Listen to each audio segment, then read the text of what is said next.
Hey guys, in the last lesson we were inking our illustrations. And this time the first we're going to do is to download the brushes we'll be using when coloring the illustration. You'll find them on Adobe website. By simply looking for Kyle Webster brushes on Adobe, you'll find them, so it's quite easy to get them. You should see something like this. There are 3 different options. Download the watercolor brushes, the option in the middle. Great, now I'll wait until it's fully downloaded. Meanwhile, I'm going to ink this drawing. Let's change the name and reduce the opacity.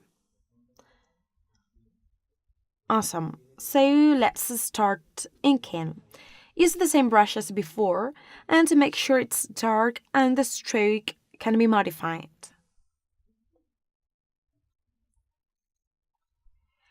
So it's the final dish, so use the same technique as for the ingredients. This time I'll try to give more details to the illustrations than with the rest. So I'm going to make sure the feeling is clearly appreciated.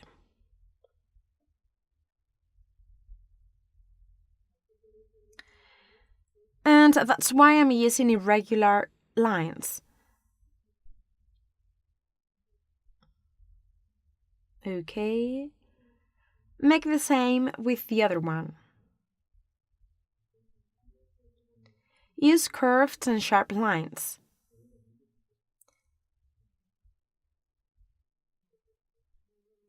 We may want to outline some silhouettes, like the pepper.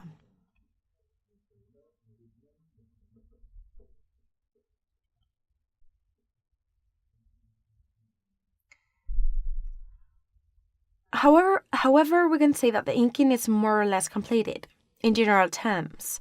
It only remains to give detail to the feeling. Okay, so I'm going to slightly increase the smoothing option.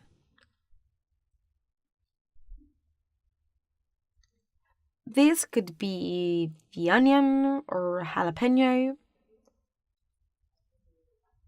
or pepper, and this is a bit of jalapeno.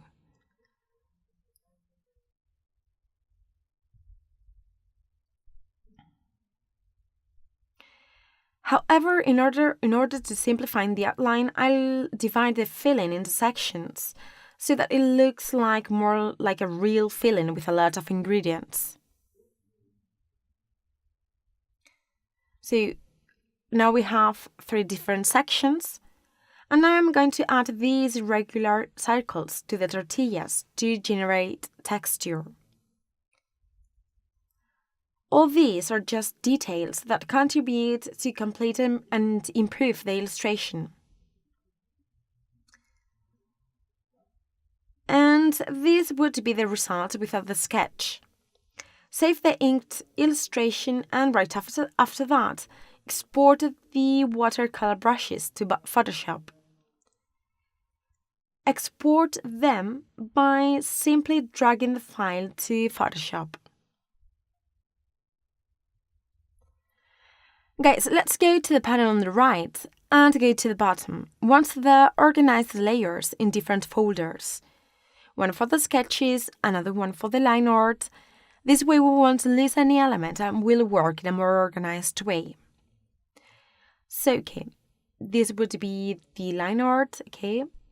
Then go to the color layer that I made visible and play around with different brushes.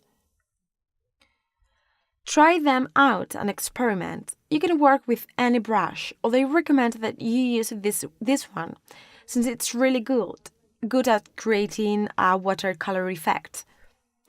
The stroke we get will depend on the pressure you apply. I mentioned it earlier.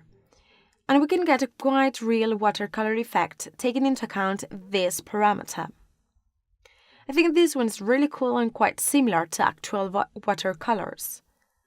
So I'm going to use this brush for the entire project. And well, see you in the next lesson.